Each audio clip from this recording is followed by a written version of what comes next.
ನಮಸ್ಕಾರ, ಪ್ರಣಾಮಗಳು. ಮೊದಲಿಗೆ ಚೆಂಗನೂರಿ ತನಕ ನನ್ನನ್ನು ಇಲ್ಲಿ ಆಹ್ವಾನಿಸಿದ ಇಲ್ಲಿ ಬರೋ ಹಾಗೆ ನನ್ನ ಕಾರಣವಾದ ಶ್ರೀಮತಿ ಕನಕ ಅವ್ರಿಗೆ ಹೃತ್ಪೂರ್ವಕವಾದ ಧನ್ಯವಾದಗಳು.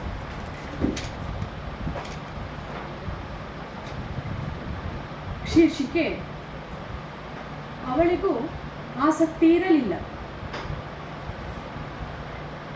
ಅವಳನ್ನು ಹಾರುವ ಹಕ್ಕಿಗೆ ಹೋಲಿಸುವುದು ಅವುಗಳಿಗೇನೂ ಬೇಕಿರಲಿಲ್ಲ. ವಯ್ಯಾರವಾಗಿ ಓಡುವ ಪ್ರಾಣಿಗೆ ಸಮೀಕರಿಸುವುದು ಪ್ರಾಣಿಗಳಿಗೆ ಸಮ್ಮತವಿರಲಿಲ್ಲ.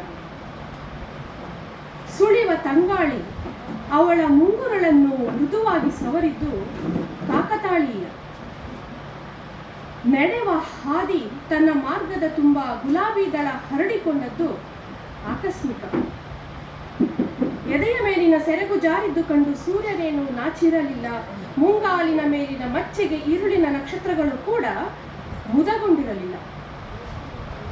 ದಾಳಿಂಬೆಗೆ ಅವಳ ದಂತವಾಗಲು, ಸಂಪಿಗೆಗೆ ನೀಳ ನಾಸಿಕವಾಗಲೇನು ಧಾವಂತವಿರಲಿಲ್ಲ.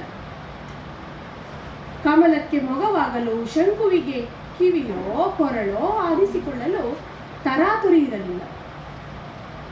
ಬಳ್ಳಿಗೆ ದೇಹದ ಉಪಮೆ, ಮರಕ್ಕೆ ಅಪ್ಪುವ ಒಲುಮೆ, ಸಂಯೋಗ ಸರಿ ಇರಲಿಲ್ಲ.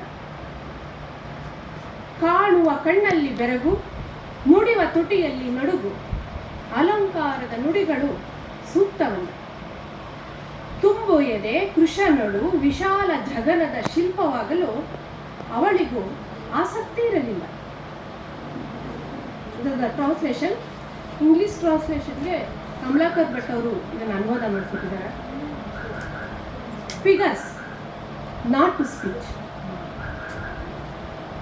Birds have no benefit in a being compared to them. Animals with graceful gait have not consented to be equated with her. ನನ್ನ ಇಂಗ್ಲಿಷ್ ಅಷ್ಟು ಚೆನ್ನಾಗಿಲ್ಲ. It is only incidental that the breeze happens to play with her hair. It is just an accident that the road she takes has rose in bloom. The sun didn't blush seeing her saree slip. The stars not at night weren't specially pleased at the mole on her feet. Neither pomegranate sought to be like her teeth, nor champa like her nose. Lotus wasn't desperate to match her face, nor conch her ears or neck, likening the body to a creeper, and its parasitic embrace of tree is not right. Seeing wonder in her gaze and tremor in her speech are not apt figures of speech. And anyway, she is not interested in becoming a sculpture, buxom, slim, with ample hips. Thank you. ಎರಡು ಓದ್ಬೋದಾ? ಕಾರ್ಯಕಾರಣ ಸಂಬಂಧ. ಬಟ್ಟೆ ಕಾರ್ಯ, ದಾರ ಕಾರಣ. ದಾರವೇ ಬಟ್ಟೆಯ ಆಕೃತಿಗೆ ಮೂಲ.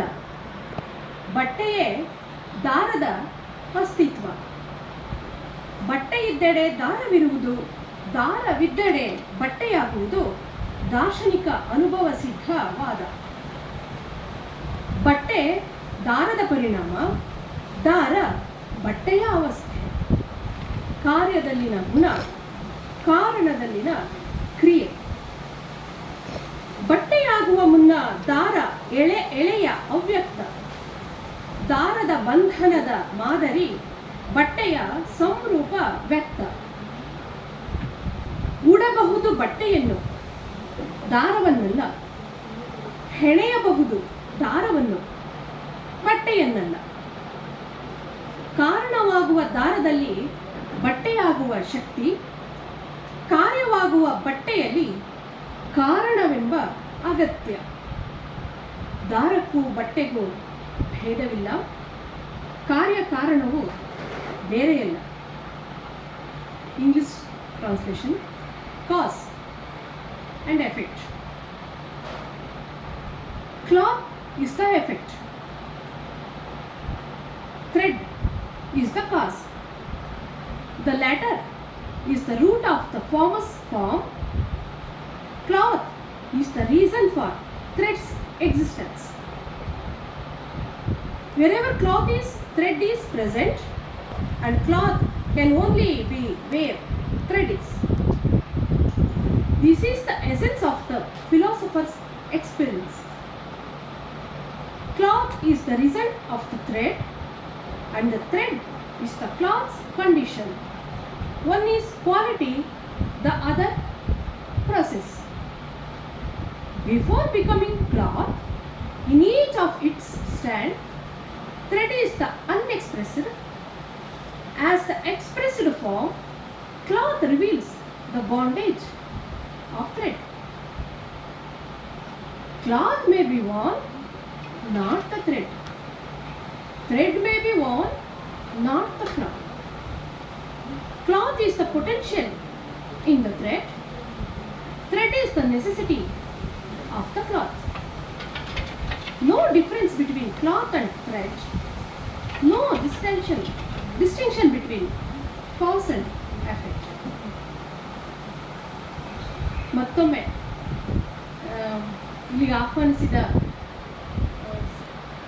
ಪಂಪಾ ಫೆಸ್ಟಿವಲ್ನ ಎಲ್ಲ ಆರ್ಗನೈಸರ್ಗೆ ಮತ್ತು ವಿಶೇಷವಾಗಿ ನನ್ನ ಪ್ರೀತಿಯ ಕನಕಗೆ ಹಾಗೆ ಅವರ ಎಲ್ಲ ಕುಟುಂಬ ವರ್ಗದವರಿಗೂ ಕೂಡ ಹೃತ್ಪೂರ್ವಕವಾದ ಧನ್ಯವಾದಗಳು. Thank you.